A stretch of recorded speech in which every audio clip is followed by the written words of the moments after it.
So this week at Interview with a Wire, we had a special guest and a special podcast. It was really fun. It's about fencing. So I'm not going to spoil it. I'm going to let you guys watch the interview and make your opinion.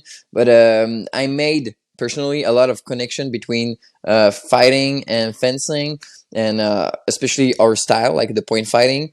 So I really like the podcast. The more we go, the more I understand it, and it was really a good podcast, and it was totally a surprise. And that's what the podcast is all about, discovering new things that we don't know, because sometimes, when you stay in the same area of style, we heard like the story that look alike. Like sometimes it's not always the same, but today it was all new. It was a lot of fun, and so have a good podcast this week, guys. And this week for you guys, if you want to support us, you can subscribe to our Patreon. And I have to say that we have loyal Patreon that are here from day one and still support us. And we have new Patreon lately, but if you want to help us to grow and to continue, because it costs some fees for us to do this, go subscribe. And we have exclusive content, especially this week with André, our guest of this week. We kind of did almost the same time for you guys on Patreon that we did for the podcast. So you have a really big bonus waiting for you if you subscribe. And go check out our content. We have hours of exclusive content in French, and we have many bonus content in English too. So go subscribe, support us, and have a good podcast. Les cicatrices nous rappellent d'où on arrive. Les combats qu'on doit livrer quand le destin chavire. Guerrier, on fera ce qu'il faut pour la famille. Cœur de lion, œil de tigre, on a la paix dans la mire. The battles are never ending, I know. But we will get up and get on with the fight. And we'll do whatever for what is right. Just put your trust in us, in us. So this week at Interview with a Wire, we have a special guest who is, that's the whole point of the podcast, to learn and go see, not only in karate, but like in every other aspect. So this week, we're going to have a special guest, André Hajjar Sesé. So, hi, André. Thanks for coming tonight and hi, Manuel. to give some time. Thank you, guys, for having me. Well, André, how did you start? Like, first, introduce what you're doing, and how did you get into that? So what I'm doing is esgrima historic, or historical fencing, and our art that we actually do, it's called destreza. It's Spanish martial art based on the use of the sword. Okay, the use of the sword, the normal one or the standard one that we use is the rapier. Okay, rapier is this sword. You might have seen it in the movies of Musketeers. Yeah. Mm-hmm. Okay. And is that the Zorro has too? The Zorro had a very similar one. Had some. No, but it's small, and Yes. it's like he has a protection, and Yeah, the Zorro one was something like this, but with a thicker blade. It's what some people call nowadays a spadrun. It's a mixture of a rapier side sword and a small sword. It's swords that we can talk about them if you want. The particularity of the rapier is that it's the first sword that became used in a civil nature. It means civilians were using this kind of swords. So we have maestros that they were writing about it, so people can know, and it was not just something reserved for the militaries. So let's get back to where it all begins. I saw in your bio that you did Asian martial arts. So what did you do first before you came to when I was a kid, I fencing? started with judo, and I did 3 years of judo at least.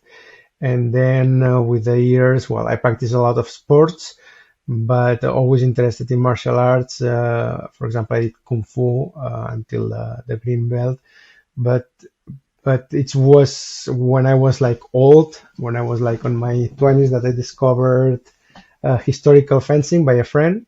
He told me that they use real swords because they are not made of plastic. It's metal. They hit hard. And yes, they were doing martial arts with swords, and not just anything, not just hitting themselves with swords, they were actually learning the methods in a base, that they are written in books, and that got me really interested. Fencing is an interesting world. I saw some. I don't know if you watch on the Netflix Wednesday, but they have a fight of fencing. Like she has a black gear and which is non-traditional, and she told her teacher didn't like that Yeah, because it was a black outfit, and so traditionally it's white, I guess. All right. exactly. And well, for the common fencing rules, they have to wear white, and only the maestro has black. It's one of Okay. the things that in our club in Spain, when I started in 2008, we were all dressing black. And by the higher association that was over us, we're not happy about it because we were breaking the rules Yeah. of the code of dressing. But if you check, because I have here a jacket that you can check. This is that what we have.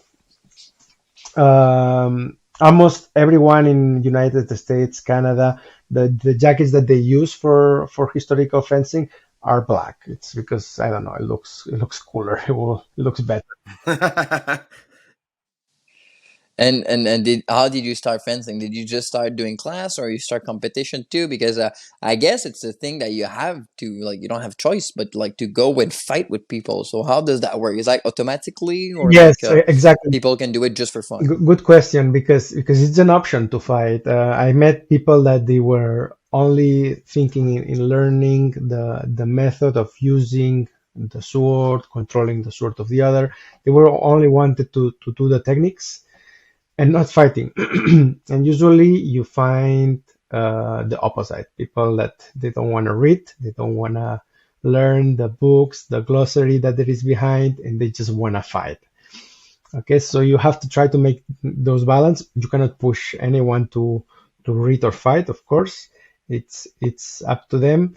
But for me, in my case, I'm really interested in the whole thing, reading what's behind, learning new methods, because there are dozens of methods behind it, not just the destreza. There is the Italian school, the French school, the German school, the English school, and also I love fighting. The first day I grabbed a sword, I had my jeans, I had boots because I was not prepared to do the class, and they gave me a sword, and I did sparring the first day.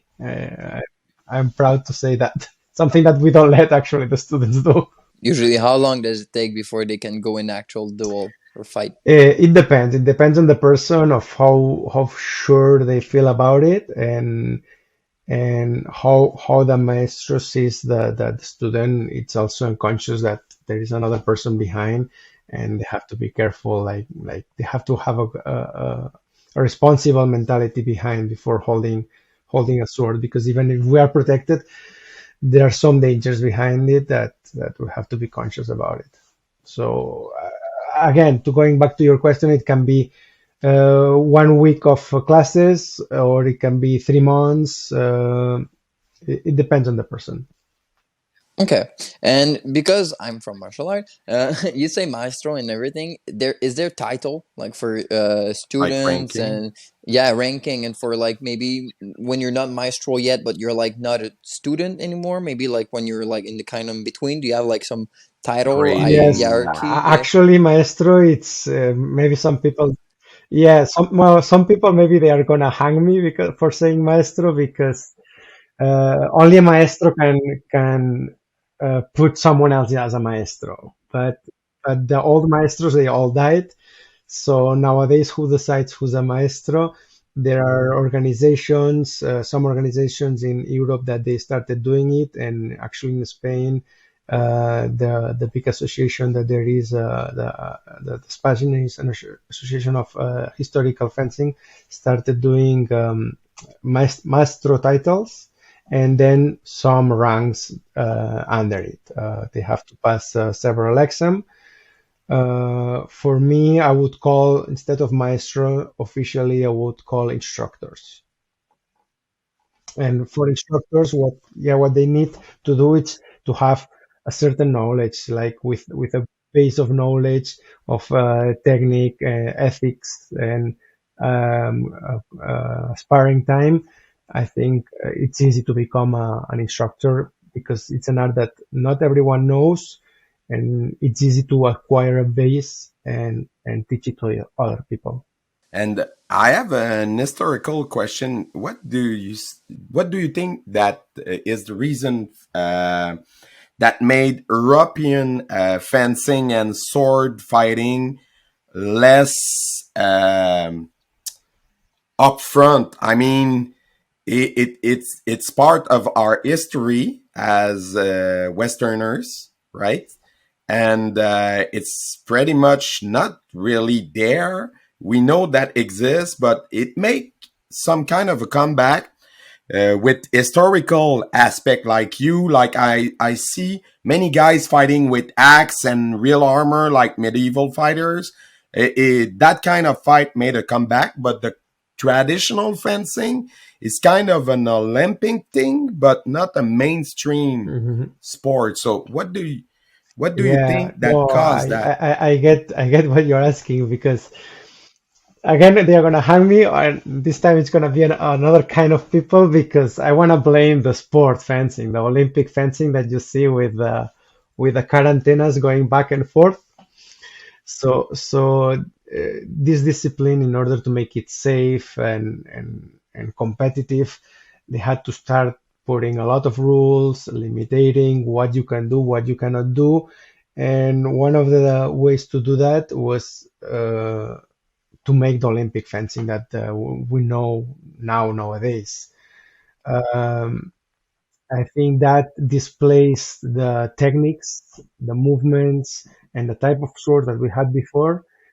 And it's just now that people started resurrecting it at the beginning of the 90s. We started having swords that they bend. They are made of carbon steel that they don't break, or if they break, they even can break in a safety way. The good swords, and we have good jackets, good masks, a lot of equipment that maybe 100 years ago it will be like still unsafe to have it or to achieve.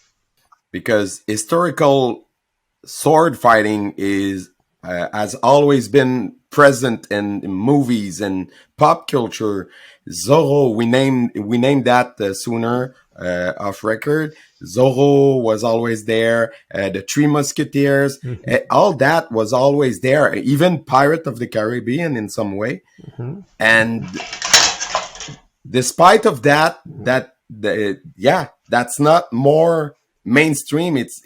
I can't understand why, because I saw all your sword and I was like excited like a little boy at the beginning. I was like, whoa, that's really cool. I want to do that, blah blah blah. But why? Yeah. But I think Manu, and it's just like an assumption I'm Yeah, making. yeah, yeah. It's Go ahead. a little bit like kendo, Yeah. or kenjutsu. Hmm. It's because it's much more like kids at a younger age don't start practicing a weapon. So Hmm. people start later on. So I think that's why maybe it's less mainstream because like kids don't do it, and Hmm. so it's just adults who do it. But like, yeah, I don't get it why we don't see it like as often as other sport Hmm. on TV because it's really nice to see people fight with weapon and some that can I know you can cut because you have your gear and stuff, but like just knowing that you could is good enough Yeah, for it's me. pretty exciting. like Yeah. like Yeah. also we compete with many nowadays, we compete with many, not all martial arts but a lot of hobbies. All Hmm. the kids, they are busy doing or piano or English or anything, and finding our place is very difficult. Like Yeah. for At what age can they start fencing? Like Yeah. the it's sooner, the it's a the good younger. question. Like any kid with can start with things like this, for example, The wood but one. but Mm, of course it's not the same. Like Yeah, yeah. no. Okay. It's not wood. It's it's a plastic. Okay. plastic. It's more for the Yeah, technique. It's for exactly. technique. Yeah. So this summer, for example, I went to Ontario to a school of a friend, and they had kids 4 or 5 years old already holding like epes of Olympic epes, like they look more like this one, like the small sword. Okay, they're still Hmm. flexible, but it's a metal. and they were already using that. They had a mini mask of metal Hmm. protector, Nice. and That's and cute. they couldn't even walk properly because for that age they cannot walk, and they were holding a sword, and I was shocked. I was like, wow, this is my dream come true.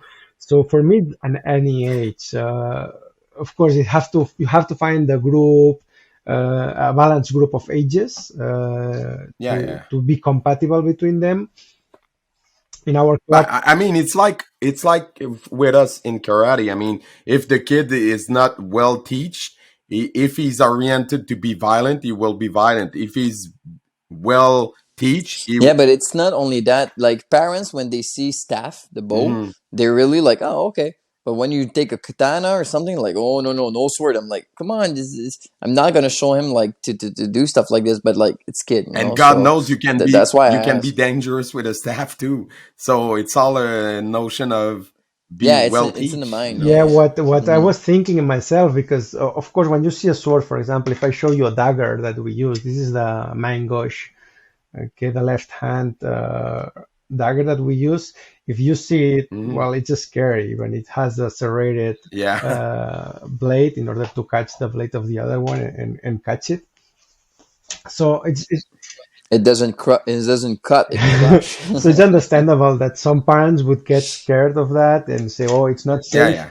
So what I'm planning to do one day, it's put myself in a diagram, show all of the fractures that I had in my life, because I broke more than 10 bones, and no, almost none of them had been doing fencing. It had been doing basketball, soccer, snowboard, anything but fencing, because we have so much protection, so we take so much care about what we do, we control the movements that we do, that it's a safe thing.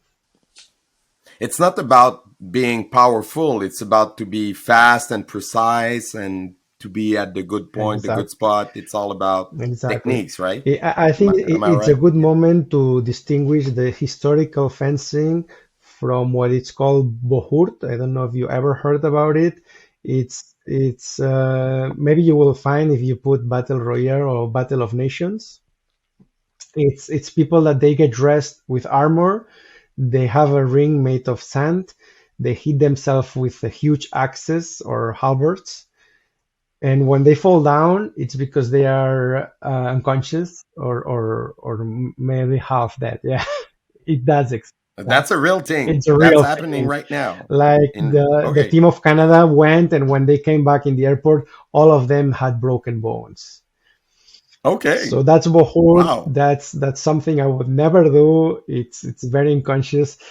And the people that they fall down, it's because they are really severely injured during that competition. So yeah, That's it's bad. terrible. Especially when they Wow. fight against the Russians. The Russians, they say that when they fall, it's not because they are unconscious, it's because they are dead, because they are fighting until the death. Yeah. They're training with bears and stuff in Yes. Siberia. Yes. No, no. Seriously, something that I will never do. This is Yeah. safe, relatively safe, because as any sport can be, and it's Mhm. it's really fun. It's something to enjoy. I have kind of a cliche question, but I think it's still Relevant. yeah relevant. You come from Spain, right? So it's kind of asking a Japanese, was there fencing historically in your family, right? Because Spain and fencing in my head it comes together, right? Kind of. Well, it's fun that you mention it, because no one asked me like directly that question, but in my grandpa's house, there was a symbol of the Templars, meaning the Templar Knights were living in that house hundreds of years ago. Uh, so maybe there is something about that in my family. I don't know. I know we have a coat of arms, and also the Templars, they were celibataire. They couldn't marry or have kids, so it will be rare. But who knows? So you're like the only one in your family doing this. There's not. Yes, no, no, It's not a thing. Yeah, right. no It's one else as does that. rare in Spain that it is here, basically. But what is true is that in Spain there are a lot of clubs of the rapier sword, the Spanish one or the Spanish style one, that is this one, and where if you go to the rest of Canada, for example, United States, is more the long sword. The long sword is the sword with two hands. I Yeah, did also long sword. more like the brave art one, Exactly. kind Good of. example. Okay. So for example, I practiced longsword for 7 years, but with longsword I had some fractures, finger fractures, Uh, it's and too hard. It's heavy. Or like in The Witcher, yeah, Mm, and the big yeah, two-handed sword, yeah. man, that's insane. But the only thing I can think of with Spain and sword is the when they killed the bull with yes, Like the with corrida. yeah, yeah, Yeah. yeah. the corrida, yeah, when they killed the bull. Is that a sword that you have, guys? That you got? It's kind of it's very similar. It's a very similar sword Yeah, because yeah, it's a thin to this sword. one. Something like this. Yeah, Oh, yeah. it's pre-bent in order to go through the back of the animal and go towards the heart. And Ah, yeah, yeah. it's very brutal. I have That's seen nice. one, and I don't want to see more. And they also use the cape. Okay. It's not coincidence that they are using a cape and a sword, because those were the Mm-hmm. weapons that you have on the street when you're fighting other people Mm-hmm. that you encounter. Okay. Okay. So, right now, for how long did you teach in Quebec? What is the situation of your school? What is your plan? What's happening right now for you? So we just started in September. Me, I have been teaching in Quebec since I arrived in 2016, since I arrived from Spain.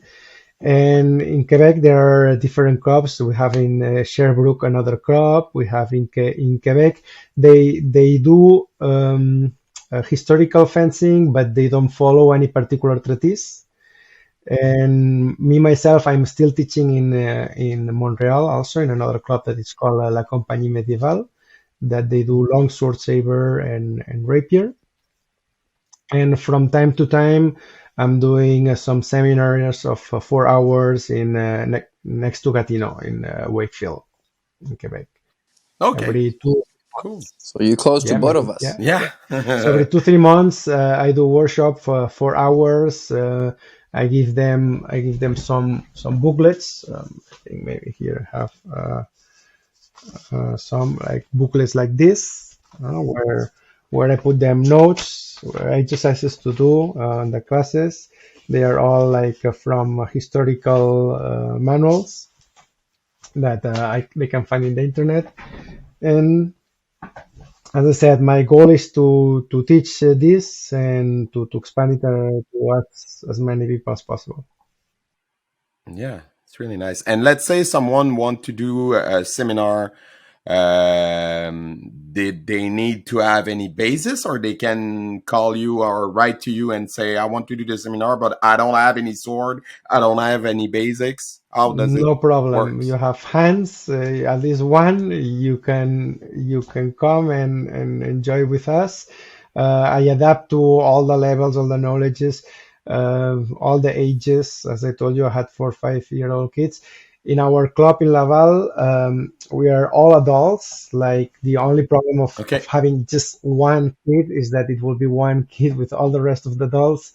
Maybe he or she wouldn't have fun because it's not the type of people that mingle. Yeah, you would need to do like in karate school, have like a class for Yeah, little and a class Mm-hmm. for adults if you wanted to do that, because of course the kid won't follow yeah, the grown that's ups. the That's Mm-hmm. for sure. difficult part. But once we have enough people, why not? We could have a senior, an advanced, elite class, because sometimes there are people that they want to do hardcore, that I can tell them to do push-ups and they would do push-ups. Other people, I would tell them to do push-ups, like, no, I'm here to play with the sword. It's like, what's that push-up? Huh? People complaining? I don't know what you're talking about. And what is the good physical training for a fencer, for somebody doing fencing like you?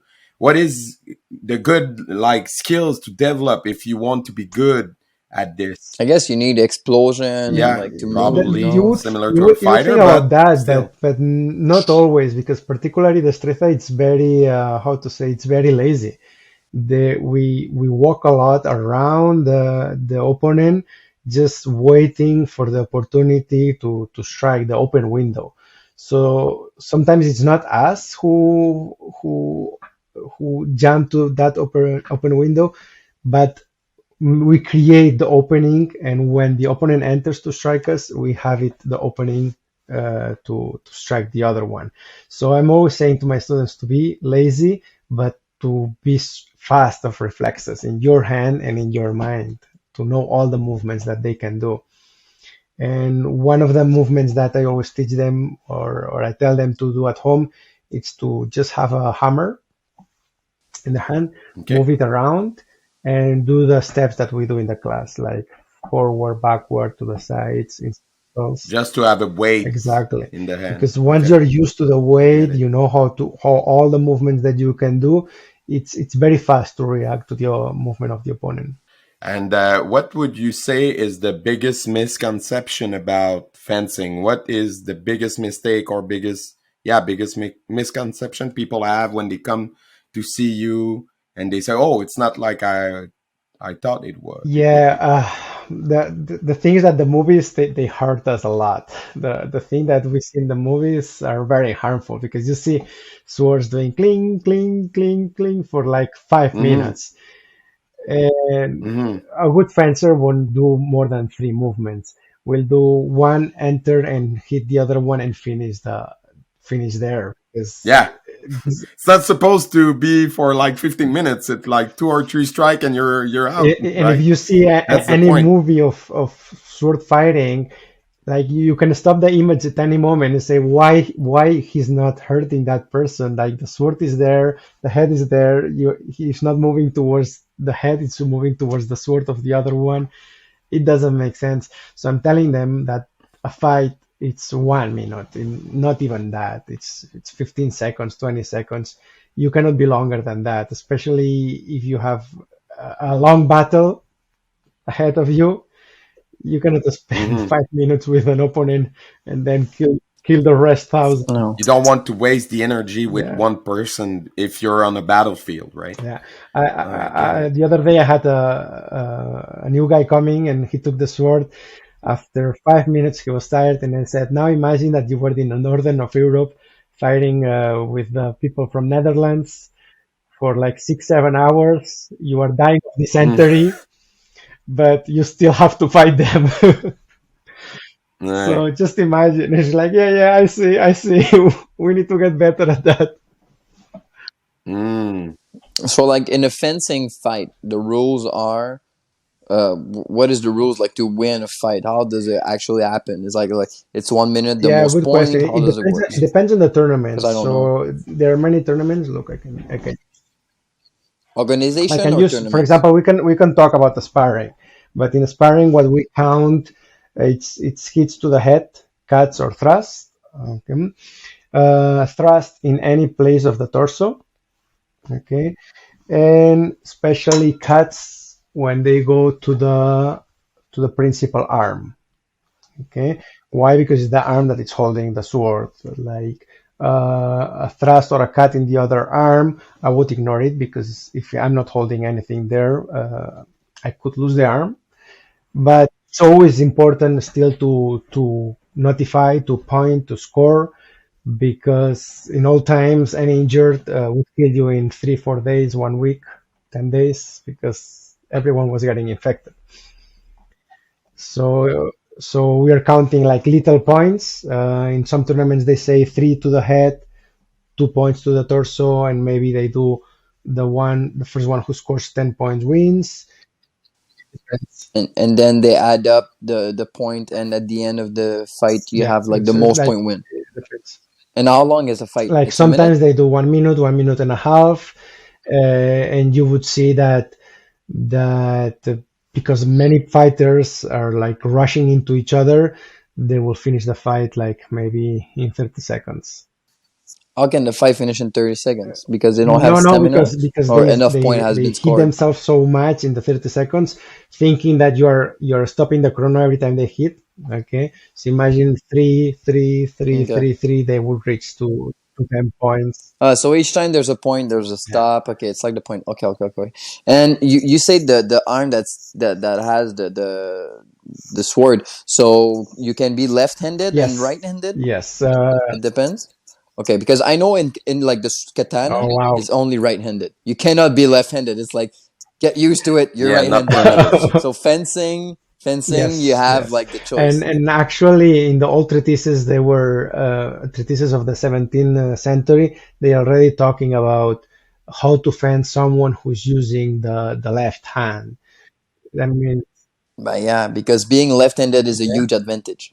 Because people aren't used to that. They are yeah, usually and against that's why I tell to right-handed. the left-handed because at first for them it's like, oh, I'm learning all the movements, but you guys are teaching me like in the other side, and it's difficult for them to learn it to follow the class. But at the end, they are better fighters because of what you said. That it's difficult to get used to them. Yeah, exactly. Yeah, I have a lot of fighters, and sometimes I'm doing like, "Hey, you're right, left-handed." And they're like, no, I'm not. I'm like, you are. Like, trust me, it's gonna be good at the long-term shot. Yeah, and sometimes they you can surprise someone if you change the sword from hand to hand. It's Oh, you you can can do switch that. I side actually while did battle. that in the finals of Boston Oh, in a tournament. I did that because my opponent was left-handed and I changed it to the left hand, but I lost the point. Yeah. uh-huh. It must be hard, but it must have destabilized him. You know, like he was Well, like, I got "Oh the crowd. wow," he thought he was gonna fight a right one, and It's then kind lost. of So. like switching at the last minute and inspiring too, like, right, Jay? It's like you want to try it or you want to try a spinning kick to surprise the other, but You gotta Yeah, it switch didn't side. work. Yeah, it can be against you tricky. if you're not fast Mhm. enough, Uh-huh. right? All right, Oh, that's really. interesting. I So didn't know so that. as we And do you have because it's not medieval fighting, so there's no shield, right, of any kind. yeah, There's no like. not well for rapier. We have the Rotella one. I have it in the basement now. I should have thought in bringing it. Oh, it's cool. It's a big round shield that goes in the left. The Italians were using it a lot. Uh, Okay. but also we find that the Targe with the basket hill that was also done not a long time ago in the 18th century. We can find Targe. But also, if we go in older times, like 11th century, 10th century, they had the small bouclier, the buckler, and Hmm. they were using that with the Bolognese sword or the I-33. All right. Cool. Cool. So, Andre, I think I asked all my question. I don't know, Jay, if you have others, but we keep you definitely for a few more minutes for the Patreon because we have a bonus section, and I think we will have more casual question for you, more little boys question, maybe talking about our fencing heroes, movies, and stuff.